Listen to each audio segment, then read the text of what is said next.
新品牌嚟嘅，着重科學，用料靚，好短時間咧就已經得到德高望重嘅平台咧，覺得係一對非常之出色嘅喇叭。呢個品牌咧係嚟自英國嘅，但係設計師咧係一個香港人嚟嘅，仲要係一個香港嘅年青人添嘛，咁就係 Audio First Design。咁而呢一對喇叭咧就係佢哋成品嘅第一件產品啦。咁你見到個箱啦，都幾大喎，唔係講笑。今條片咧，我就請大家同我一齊見證體驗呢一對3路大書架。另外同一時間咧，我亦都去埋佢英國嘅總部，同佢傾咗一陣，咁等大家可以了解佢嘅品牌，了解佢嘅產品多一啲嘅。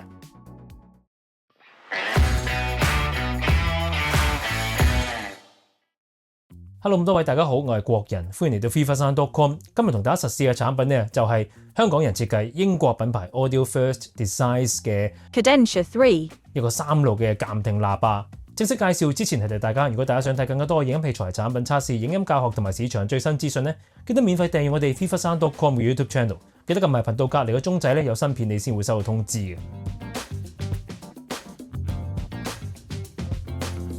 好，首先第一時間咧就係呢一個咧就係廠方量度出嚟呢一隻喇叭嘅聲音特性啦。咁確保每一對喇叭達到廠方嘅要求同埋標準，有啲難度。我諗我要倒佢出嚟啦，呢度單元啊，所以唔好一隻手叉落去啊。冇面網嘅，哇個袋真係啱啱好嘅喎，好靚仔喎，似樣。咁另外一隻就我會自己開埋㗎。時日如飛，今天在我心裏是充滿懷念着你，懷念着紅着淚眼。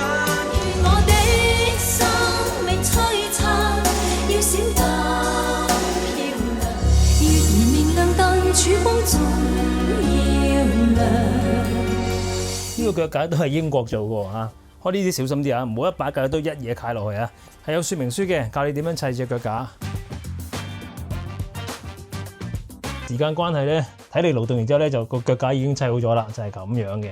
OK， 咁我就用翻釘腳啦。呢一對喇叭咧，就廠方都 strongly recommend 係大套煙嘅，所以咧我而家擺嗰陣時咧，先係以一個比較大角度啲嘅套煙先，戴翻個半夜手套啦。好，得啦，齊咗啦，要唞一唞先，跟住完成埋第二隻佢。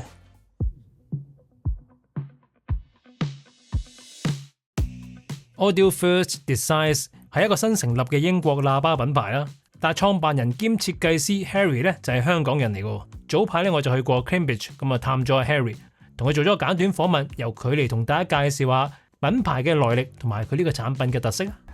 Hello， 大家好，我係 Harry。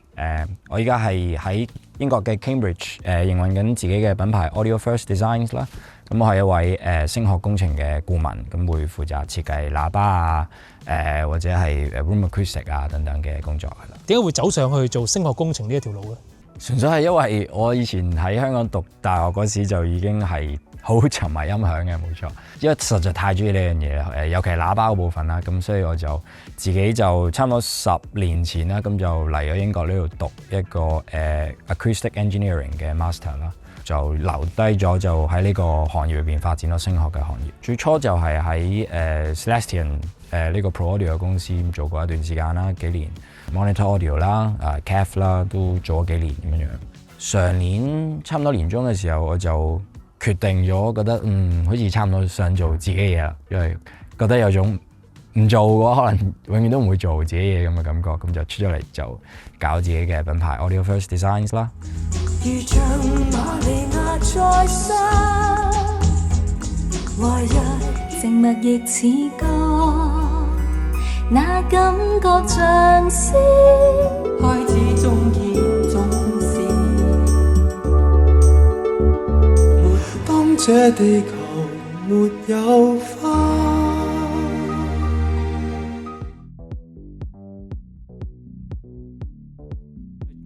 Cadentia 3就係廠方第一對成品嘅產品啦，因為之前品牌一路都係賣 kit set， 係要求用家咧自己組裝嘅。咁但係呢一個咧係廠方第一對完成組裝成品，你一買就好似普通喇叭咁即刻用得嘅一個產品啦。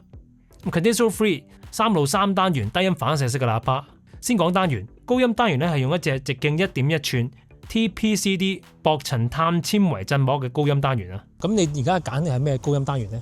主要做嘅都係用球頂高音嘅，我特別喜歡係硬質類嘅振膜啦，譬如我自己會偏好硬質振膜佢產生嘅嗰種 transient 啊，嗰種好乾淨嘅 detail 嘅聲音係啦。高音嘅單元見到有個 wave guide 喺前面喎，其實會唔會都係即係你中意嘅設計咧？係因為喺我嘅 design philosophy 裏邊，佢一個喇叭嘅 directivity， 即係佢擴散嘅角度啊、指向性啊，係一個好重要嘅特性嚟，好影響你喇叭做出嚟嘅音場啦、個準確性啦，同埋整體嘅音色走向啦。中音部分呢，就係用直徑4.5寸，同樣都係 TPCD 嘅振膜單元啊。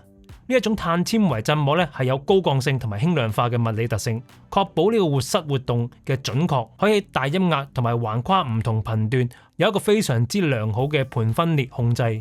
差唔多所有用呢個單元嘅喇叭品牌廠咧都係非常之貴、非常之 high end 嘅。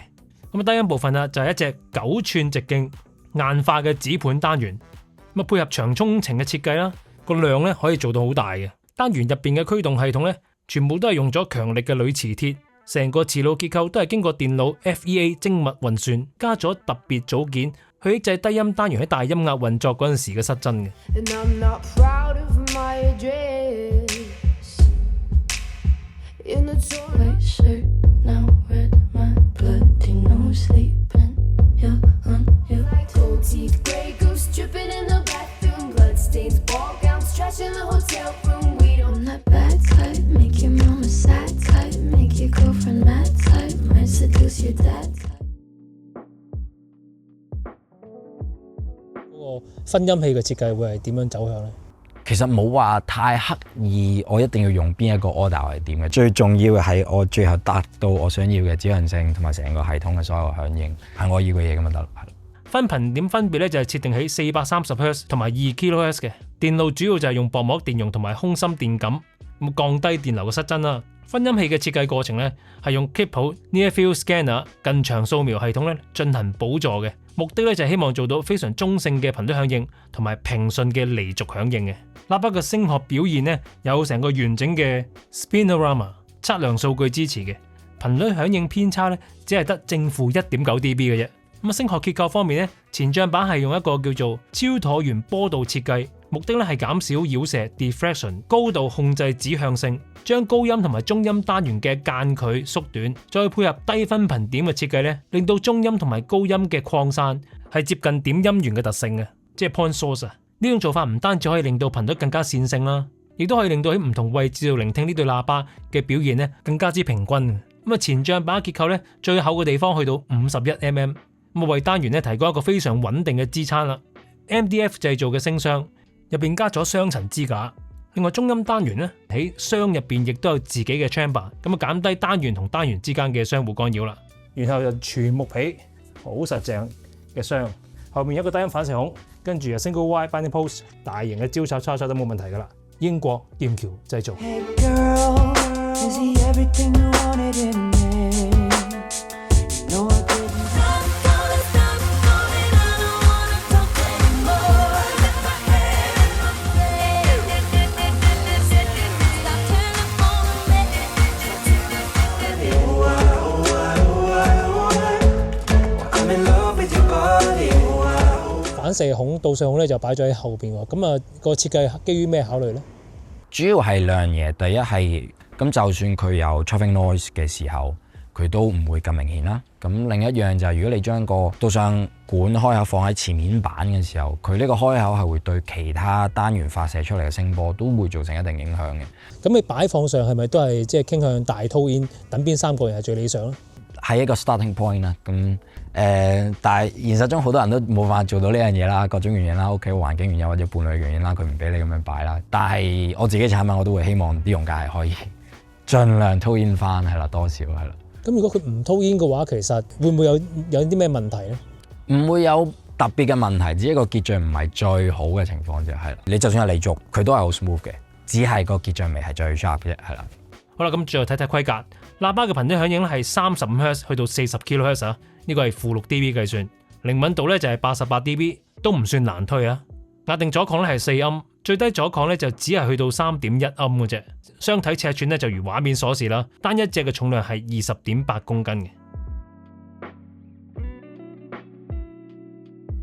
所以咧今次我就用2部擴音機嚟到去推佢嘅。咁啊分別咧就係日本 Sonos 嘅 A2 Version 2，咁呢個咧係一個瓦數唔算好大，但係供電啊設計都好靚嘅 Class AB 擴音機。咁個價位上咧亦都同呢對喇叭係比較相配襯嘅。另外一部咧就係駐場嘅美國 Boda 866 Integrated 大瓦數啲嘅 Class AB 擴音機啊，咁又想睇睇究竟喺大瓦數推動之下佢又有啲咩演繹。夾 Sonos 擴音機嘅解碼咧就當然係 Sonos 嘅 D2 Version 2嘅解碼啦。咁如果係夾 Boda 嘅擴音機嘅話咧，解碼就會係 Mola 嘅 Temperature 啦。Marine Core 咧就係 Rockner 嘅 Wavelight Server。 Swinging in the backyard, pull up in your fast car, whistling my name. I heard that you like the bad girls, honey. Is that true?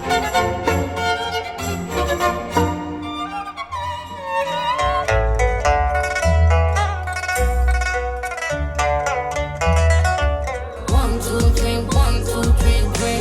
One, two, three, one, two, three, three. 跟住呢首歌咧，我就會錄2次，咁用啲乜嘢擴音機同埋解碼嚟到去播呢？咁大家睇畫面邊部機開住就知噶啦。然之後餘下嘅錄音咧，我就會換第2套擴音機啦。I can see you standing, honey, with his arms around your body. I can see you standing, honey, with his arms around your body. That's your problem anymore. So who am I offending now? That's your problem anymore. So who am I offending now? I can see no way, I can see no way. And all of the good. Shake it out, shake it out, shake it out, shake it out. Oh, shake it out, shake it out.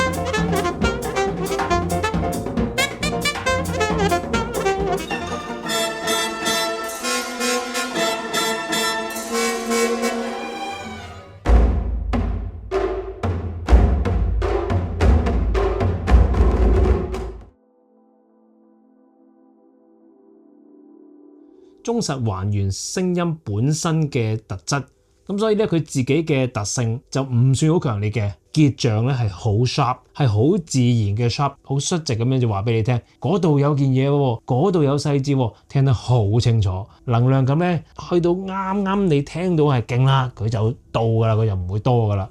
聲音密度非常之高啊，係一定比佢貴1截嘅喇叭咧先至聽得到嘅。音色平衡度咧一路都善性，亦都係通清嘅。一般嚟講 Studio Monitor 嘅低音都係冇乜聲尾啦，咁所以有啲人直覺就覺得 Studio Monitor 嘅低音係唔夠嘅。咁但係呢一對喇叭咧，佢個低音係有少少唔同嘅喎，佢個量感係幾足嘅喎，個 body 幾好，個彈性幾靚嘅喎，你係會比較容易聽到佢係一個大口徑低音單元嘅低音嚟嘅。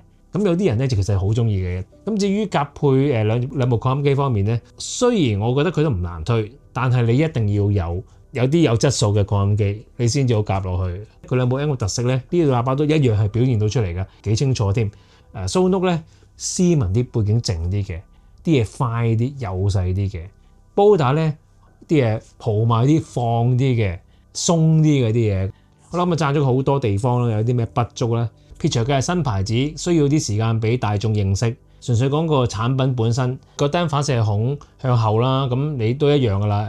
離後牆要有少少距離咯。咁當然其實你離後牆1尺都已經 OK 噶啦，因為個單反射孔都唔係好大嘅啫。腳架咧就稍微比個喇叭細咗少少，但係當然佢係好穩陣啦。咁但係呢對腳架嘅價錢就幾抵喎，因為呢對腳架都係英國做噶。如果自己用嘅話，我會灌沙咯，即係以一個新品牌嘅第一個產品嚟講咧，第一個叫做係成品產品嚟講咧，出奇地咁成熟啊！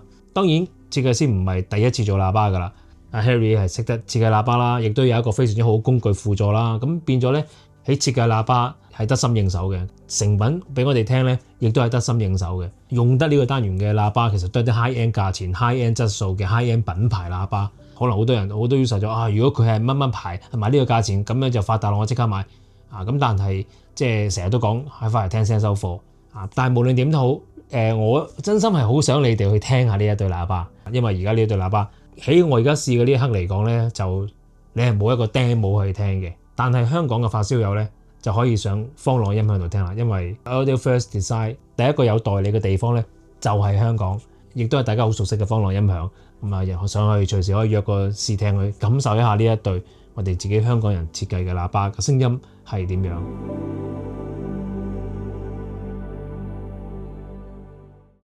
好啦，實施係嚟到呢度啦。有興趣嘅朋友咧，記得喺本片說明欄裏面睇睇賣幾多錢啦，官方網站嘅資料，同埋上呢個總代理方浪音響度有一個試聽啦。我哋最近都試咗好多唔同類型嘅音響產品啊，呢個啱唔啱睇呢？啱睇可以睇埋佢嘅。咁今集就嚟到呢度為止，下次再同大家見面，拜拜。